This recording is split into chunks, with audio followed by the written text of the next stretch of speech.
అండి, నమస్తే. Welcome to Sai Annapurna kitchen. ఈరోజు మనం చికెన్ ఫ్రై చేయబోతున్నామండి. చికెన్ శుభ్రంగా కడుక్కొని అందులో తగినంత సాల్ట్,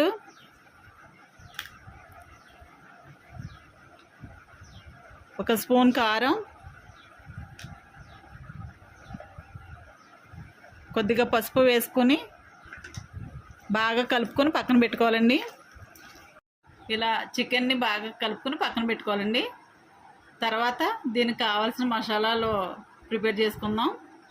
దీనికి కావాల్సిన మసాలాలు దాల్చిన చెక్క, బిర్యానీ ఆకు, ధనియాలు, జీలకర్ర, 4-5 లవంగాలు, 3 యాలక్కాయలు, ఒక అనాస పువ్వు, ఇంకా ఎండుమిరపకాయలు కూడా వేసి ఇవి వేయించుకోవాలండి.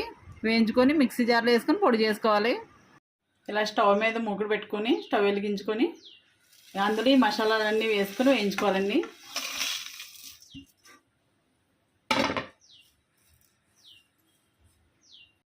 ఇలా బాగా వేయించుకున్న తర్వాత ఇవి ప్లేట్లోకి తీసుకొని చల్లార్చుకొని మిక్సీ పట్టుకుందాం. ఇలా చల్లారిన తర్వాత ఇది మిక్సీ జార్లో వేసుకొని పౌడర్ చేసుకుందాం.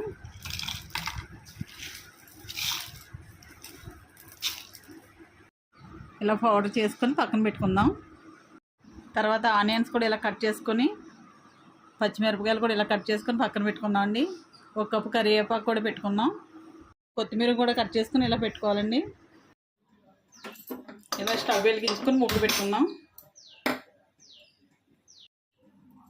ఇందులో కొద్దిగా ఆయిల్ కూడా వేసుకుందాం అండి. చూడండి, ఇలా ఆయిల్ వేడైపోయింది. వేడైన తర్వాత ఇందులో ఆనియన్స్ని, పచ్చిమిర్చి వేసుకొని వేయించుకోవాలి. ఆల్రెడీ చికెన్లో సాల్ట్ వేసుకున్నాం కదండి. ఇందులో ఉల్లిపాయలు వేయడానికి కొద్దిగా వేసుకోండి. సాల్ట్ ఎక్కువ వేసుకోకుండా కొద్దిగా చాలు. చూడండి, ఆనియన్స్ ఇలా వేగిపోయిన తర్వాత అల్లం వెల్లుల్లి పేస్ట్ కూడా వేసుకుందాం.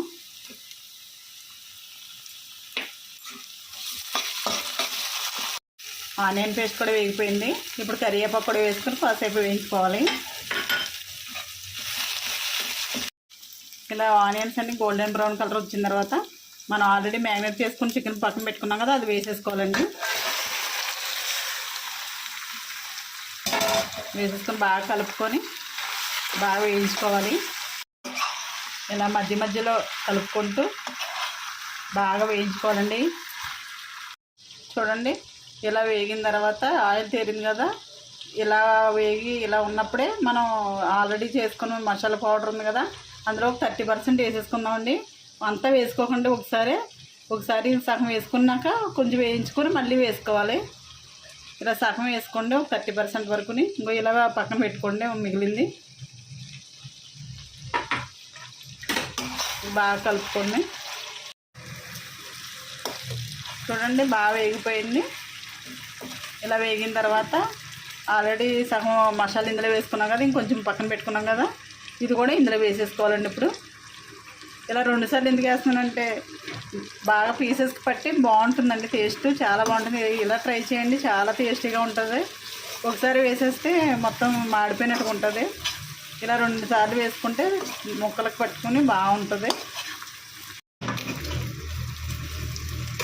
ఇలా వేగిన తర్వాత ఫైనల్గా కొంచెం మిరియాల పొడి వేసుకుందామండి. మిరియాల పొడి వేయడం వల్ల చాలా టేస్ట్గా ఉంటుంది. కలుపుకొని ఒక 5 మినిట్స్ వేయించుకుందాం. ఫైనల్గా కొత్తిమీర వేసుకుందామండి. ఓకే అండి, చికెన్ ఫ్రై రెడీ అయిపోయింది. మా వీడియో కనుక నచ్చినట్లయితే లైక్ చేయండి, షేర్ చేయండి, కామెంట్ చేయండి. మా ఛానల్ని సబ్స్క్రైబ్ చేయండి. Thank you.